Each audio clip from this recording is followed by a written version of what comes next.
Qana aytыңыз. Неге Кыргызстан Так. аферисттердин өлкөсүбүз?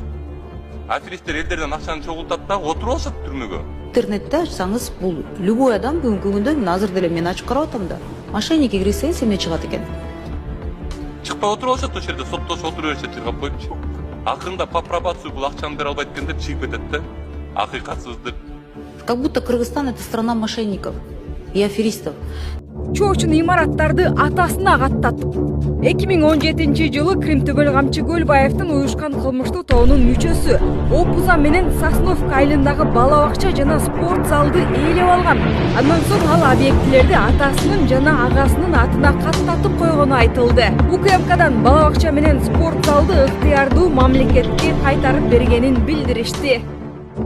Аялын сүйүнтөм деп милицияга кармалган. Ошто 57 жаштагы тургундун үйүнө уруулар чатыр аркылуу кирип, 1,5 миллион сомун алып кетишкендиги айтылды. Укук коргоо кызматкерлери кылмышка шектүүлөрдүн бири катары 33 жаштагы кишини табышкан. Ал уурдалган каражатка аялына зер буюмдарды алып берип салгандыгын айткан. Жүрөк түшөт, өрттөнгөн оорукананын ичи. Министрлер кабинети өрт чыгып 2 бала каза болгон жүрөк хирургиясы институтунун ичин көрсөтүштү. Видеодон капкара болуп күйүп кеткен дубалдарды, сынып жатканы кафелдерди көрүүгө болот. Но жолдор карагылачы, зымырайт кыз, зымырайт. Акыры биз эле жеттик окшойт. Европанын жолдоруна. Ары бери айдап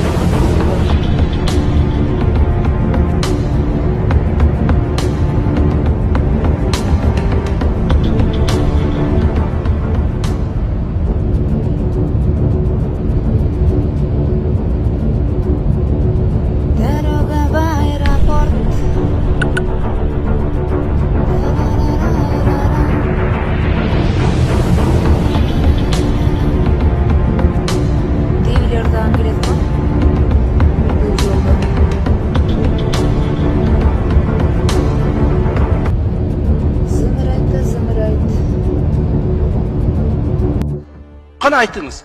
Неге Кыргызстан Так. аферисттердин өлкөсүбүз? Аферисттер элдерден акчаны чогултат да отуруп алышат түрмөгө. Интернетте ачсаңыз, бул любой адам бүгүнкү күндө азыр деле мен ачып карап атам да. Мошенникке кирсеңиз эмне чыгат экен?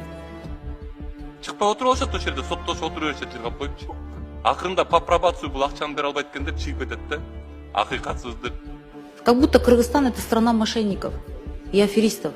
Эмнеге Кыргызстанда аферисттер көп? Эмнеге Кыргызстанда ар кандай түрдөгү аферисттер ачылат? Эмнеге Кыргызстанда башка жарандардын, башка өлкөнүн жарандарына паспорт алуу жеңил жана оңой? Эмнеге биз ушул нерселердин баарына азыркыга чейин көз жумуп келебиз?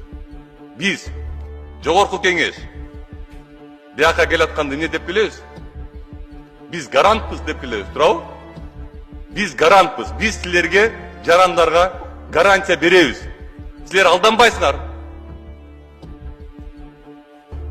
Силер биз коргоп беребиз деп келебиз да. Эмнеге колубуздан андай нерсе келбейт? Алмаз Акунжанович. Эмнеге келбейт?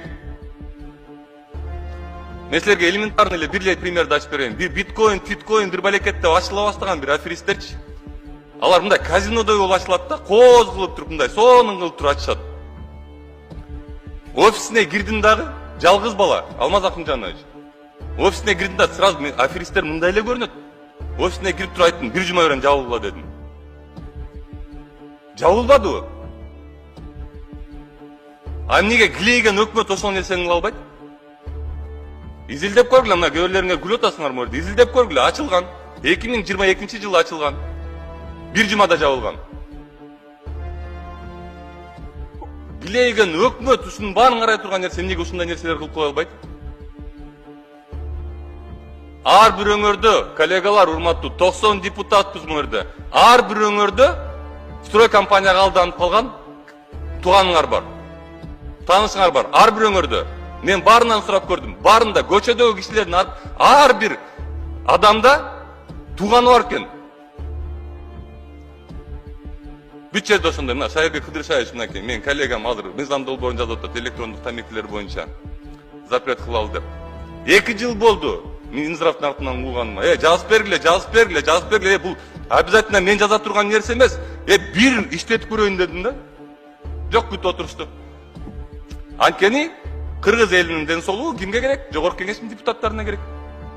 Өкмөткө кереги жок кыргыз элинин ден соолугу.